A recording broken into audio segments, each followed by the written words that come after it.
Welcome back. You're listening to the panel discussion, Zero Trust in a Hybrid Cloud Environment, sponsored by Equinix Government Solutions and F5 Government Solutions on Federal News Network. I'm your host, Jason Miller. My guests today are DeVarius Peoples, the Chief Information Officer G6 for the U.S. Army Corps of Engineers, Paul Puckett, the Director of the Enterprise Cloud Management Office for the Army CIO, Bob Costello, the Executive Director at the Border Enforcement and Management Systems Directorate for the Office of Information and Technology at the U.S. Customs and Border Protection Directorate, Varesh Garg, the Head of Customer Reliability Engineering at Equinix Government Solutions, and Bill Church, the Chief Technology Officer at F5 Government Solutions. Before break, we're talking about the way the cloud strategies that each of you are looking at and the customers and for Equinix and F5 are starting to consider and move toward. I want to bring Bill back into the discussion here because a couple times this idea of zero trust came up. And as I said, maybe to lead us off in the beginning of the discussion here, as agencies move to more remote working, as they had to move more services online, it really became a much more bigger of a cybersecurity challenge than ever before because the attack surface really grew leaps and bounds. Walk me through a little bit about the zero trust approach, and I think we know what it is by now, but if you want to give us a short definition, it's always helpful, and then move us to kind of, and then talk a little bit more about how this is becoming more a higher priority, I'll say, across a lot of agencies. Yeah, sure. So I think zero trust is one of those terms. It's kind of like cloud was when it first came out, right? It can mean a lot of different things to a lot of different people. For us, and I think for most people now, we look at zero trust as being the idea that you have applications and users, and those applications also have resources that they access. In the traditional model, you would have, essentially a firewall between that application and the user, and everything inside that firewall was pretty much, the Wild West. Everybody could have access to everything. Once a attacker penetrated that firewall, for the most part, they probably had access to everything they needed. The idea of zero trust is to take that and say, well, instead of a giant firewall border, really everything essentially is firewalled at that point, right? So everything has to be defined for what type of access it needs. So if you have an application, that application's data that it needs to have access to, provisioned access to that as well. So it's definitely a different look at how to secure your app and your resources. What we saw in the pandemic was pretty interesting. So, F5's got a pretty broad portfolio. We consider VPN to be a legacy technology. While we still do have that in our portfolio, we saw, less and less of an uptake of that, in pre-2000 or 2020, I guess it is. As the pandemic hit, everybody's in their different stages of their journey to zero trust. We saw a huge influx of people procuring VPN licenses to, control the bleeding. So it's a bit of a triage where they had to say, okay, look, this is the new normal. We have, hundreds of thousands of workers that used to come into an office and they're not anymore, and that has to happen now. So you don't implement a zero trust strategy, at the, that type of turn. So, the idea was that, hey, we need to control this bleeding. So we saw that, and then we started seeing deeper discussions from customers like, hey, we've got ourselves a little bit of a buffer here. We can breathe. So how do we now transition that to something that probably makes a little more sense for long term? We're almost 9 months into this, and there's a pretty good chance it's going to be like this for a while. Let me ask Bob from CBP to jump in here. You mentioned a couple of the zero trust projects that are ongoing within your shop. Maybe walk me through a couple of those and how did they get a kind of a buffer or a bump or some sort of higher priority with the pandemic? Sure, a couple of them did. Certainly our remote access solutions got a bump. We didn't go with a traditional VPN as we migrated off another provider's solution. We did some incremental steps and we're able to roll out an expanded remote access service for about 17. It can support a lot more, but we have up to 17,000 people a day on our busiest days utilizing it. And that was a great partnership with one of our vendors as well as our engineering teams to kind of roll out something pretty quick. It's definitely not the nirvana of zero trust, but it's better than we were before during the pandemic, and it's giving our users a lot more of a seamless experience. Rather than jumping through a bunch of hoops to connect, they open their workstation and they're connected once they authenticate who they are, which is pretty good. One of our other challenges as a law enforcement agency, most of our users, our customers and our partners, they're operators. They can't telework. they can't work from home. Border Patrol can't work from home. Office of, the field operations, they can't work from home. So we have to make sure as we roll out these solutions that it works for the operators. And one of the big spaces that we're trying to put a lot more thought around and kind of that zero trust governance as we start out is on mobility. We're rolling out a lot of mobile solutions, a lot of really impressive solutions on Blue Force tracking and things like that. And you can't make someone go through 4 hoops on their phone to log into the app. So we have to make sure that we can authenticate that operator is who they say they are and has the access to the data in real time that they need. And so that's been one of our big challenges. So it brings it back to identity and then entitlement. How do we entitle a user in real time for the information that they need, and then maybe take that entitlement away when the user doesn't need it anymore.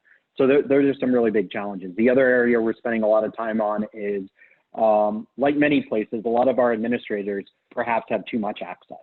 And we need to work through that. And that is a big part of zero trust too. If I'm doing it for my entire customer base, but not addressing that the administrators have pretty much the keys to the entire kingdom, that's a problem. And that's something that we're working through right now, so that administrators get elevated access when they need it, and also that they don't necessarily have access to the data anymore. That's a big challenge and a big shift in our thinking as we migrate to either SaaS solutions, hybrid cloud, or our own hosted cloud solutions. One of the things you brought up was this idea of, you won't say authenticate. If you're able to talk to us, I don't want to get into too many sensitivities, but it's got to be more than just logging on with your PIV card, because that's the old way and that's a VPN potential way. Imagine there's some other type of login, maybe it's multi-factor authentication, but it's also what's the employee allowed to see, and it's the roles and responsibilities discussion. Yeah, no, you bring up a good point. I mean, sometimes it's still very much PIV card. I mean, that's where, our version of the CAP card, that DoD users. We've made some great strides in recent years on getting our applications off username and password. But we still struggle that, a lot of our systems are still disparate. We have a lot of different systems that are used by different user groups, that it's taken some time. And I think someone brought up a really good point earlier on what makes sense to migrate out of your on-prem solutions. And we were a mainframe shop for 30 years. So we got off the mainframe. We still are running some COBOL, for a particular application that was written in the 1970s that's been a little bit more difficult to get off. A lot of people don't know that we're actually the second largest revenue collector behind the IRS here at Customs and Border Protection. So we have a system that was written to collect tariffs and customs violations that is very different than our new modern applications that are being built, under Agile and with integrated teams for everything from identity, entitlements, application development, and infrastructure. Those applications are making a lot more strides in zero trust, and some of these other legacy applications are relying on their legacy methods as we kind of work through multi-year efforts to modernize them. Jason, if I could just kind of add some color and tie in a few things that we're hearing so far, because Bob's giving some great detail about his zero trust pilots, but he's not talking about the hard work that his team is doing that is at the foundational element. When we talk about least privilege, it means that you need to understand the attributes of the people and the attributes of the systems and the services and the attributes of the data, so that you then can decide who should have access to what and when. And that foundational detail, all of that metadata that has to be captured, typically in the systems that we have designed, were never designed to capture that telemetry data to allow us to make those decisions. And so let's not gloss over just how challenging of work that his team is doing. And this is also precisely what Dr. Peoples and the rest of the Army is leaning into as well, which is we have to understand our data sets in a way that then allows us to apply least privilege access. And then even how we actually credential users for that access is that critical component. You made the comment about, PIV-CAC. At the end of the day, there's a proofing of identity before I issue a PIV or a CAC to someone that's absolutely crucial. When we talk about these distributed architectures and issuing credentials in real time to just services themselves, right? Non-person entities. Where's the proofing that happens that we know that that should actually be given that credential? What are the attributes that we know? What's the identity assurance level that comes in there? And this is even then now accentuated with, you know, what we saw with the COVID pandemic. To your point of zero trust and kind of this, perhaps an aha moment that we've seen across the DoD is now we have a distributed architecture. Now we have no assurance as to whether it's a managed device or not. We still need to enable web access to mission critical capabilities. And we may not necessarily have the internal infrastructure to scale VPNs for everyone. How do we address it?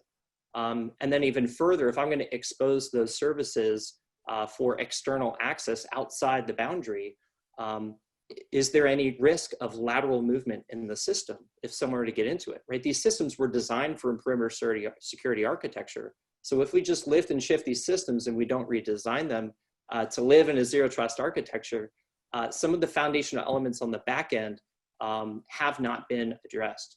And so this is hard, challenging work that we need to do. So when we talk about moving, you know, adopting zero trust principles, understanding these services, the attributes, the data, and how we're able to tag this appropriately to now manage it in real time in a secure way.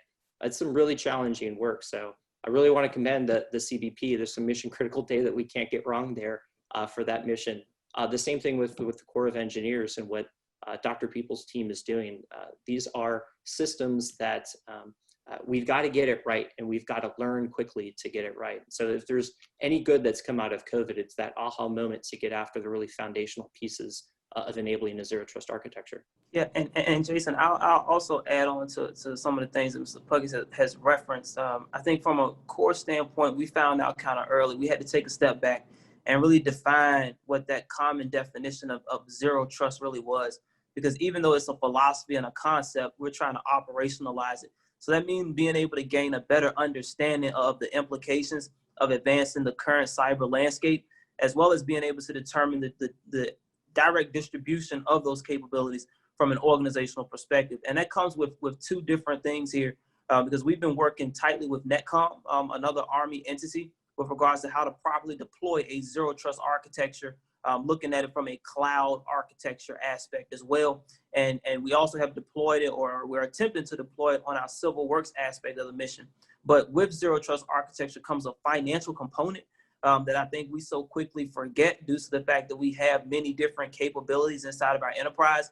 But there's a significant financial uptick that in order to be successful, organizations will definitely have to invest in the zero trust aspect of it. And one of the things that COVID-19 has done, especially for the Corps, it has allowed us and shown us that as you plan for 21 through 25, you have to reassess a lot of our financial responsibilities and obligations to really get after a secure environment, leveraging some of the zero trust aspects as well as cloud. And that really requires some funding. So we had to really assess how we did that and bolster our 21 budget to really support moving forward in a remote type of workforce and environment. It's kind of amazing how, as I go back to what Paul said, the aha moment popped in and you're going, oh, that trickle down effect. You know, it's not just we got to fix it today, but as Devarius, you were saying, the budget, the out year budget, not just 21, but 22 and 23 and 24, 25. Let me bring in Avaresh from Equinix as well. The cloud's got to play a big role in this. I'm glad Devarius brought this up because it's not just deploying a zero trust on-prem. There's a cloud piece to this where you have to apply the zero trust. Varesh, help me understand how the cloud fits into the discussion.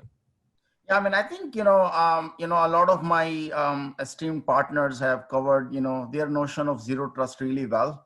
I want to highlight a few things that we are doing at Equinix for zero trust, right? So I think one of the things that Jason, even you talked about is that there is nothing called trust boundary anymore, right? Things that are behind 3 firewalls, a lot of customers used to think, oh, that's my trust boundary, right? I don't think an attack can happen in that area, right? So I think, first part of our strategy is that, zero trust is that we do encryption everywhere and we do TLS everywhere. So one of the things that we have done recently is to adopt, an industry's leading service mesh so that east-west traffic between our APIs, behind all kind of firewalls is also TLS enabled. The second thing that we have done, and a lot of people talked about, user access and what do users have access to, etc., right? When it comes to cloud, for the identity and access management, we have adopted a strategy which is called, headless strategy. And what I mean by that is that we never allow any human being, other than break the glass scenario, to log on to the identity management consoles and make changes in the cloud. Everything is done through Terraform, and then it is kicked off, through pipeline. And even the service accounts that are used by the pipelines to make changes in the cloud, the API keys and the passwords of those service accounts are also not known to human beings. They're all stored into, various kind of password vaults. The other thing, as part of our zero trust is that, networking is very, very critical to zero trust. So, you got your VPCs, you got your subnets, you got your security groups, the way you configure them. By default, our policies deny all. We make all of the changes into networking through Terraform. No one can go and make manual changes. On top of it, we have all kind of preventive and detective controls so that when these changes are made, then, automatically security group is notified, who's supposed to then make sure that they qualify every change to be the right change, right? So, basically, I think, I'm just kind of endorsing some of the things that, my partners talked about, but, zero trust is all about, having no trust boundary, trusting no tier, and making sure that you're applying all kind of security and multiple line of defense every way or every step of the way in cloud. All right, on that note, let's take a quick break. We can continue our conversation in the next segment. You're listening to the panel discussion, Zero Trust in a Hybrid Cloud Environment, sponsored by Equinix Government Solutions and F5 Government Solutions on Federal News Network.